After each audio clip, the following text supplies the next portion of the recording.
Mark chapter 3. He entered a synagogue again, and a man was there whose hand was withered. And they were watching him closely to see if he would heal him on the Sabbath, so that they might accuse him. He said to the man with the withered hand, "Get up and come forward." And he said to them, "Is it lawful to do good on the Sabbath, or to do harm? To save a life, or to kill?" But they kept silent. After looking around at them with anger, grieved at their hardness of heart, he said to the man, "Stretch out your hand." And he stretched it out, and his hand was restored. The Pharisees went out and immediately began conspiring with the Herodians against him, as to how they might put him to death.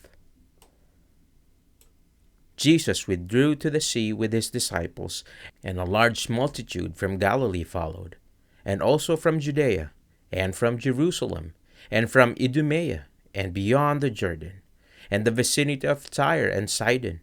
A great number of people heard about everything that he was doing and came to him. And he told his disciples to see that a boat would be ready for him because of the masses, so that they would not crowd him, for he had healed many, with the result that all those who had diseases pushed in around him in order to touch him. And whenever the unclean spirits saw him, they would fall down before him and shout, "You are the Son of God!" And he strongly warned them not to reveal who he was. And he went up on the mountain and summoned those who he himself wanted, and they came to him. And he appointed 12, so that they would be with him, and that he could send them out to preach, and to have authority to cast out the demons. And he appointed the 12, Simon, to whom he gave the name Peter, James the son of Zebedee, and John the brother of James. To them he gave the name Boanerges, which means sons of thunder, and Andrew, Philip, Bartholomew, Matthew, Thomas, James the son of Alphaeus, Thaddeus, and Simon the Zealot, and Judas Iscariot, who also betrayed him. And he came home, and the crowd gathered again, to such an extent that they could not even eat a meal.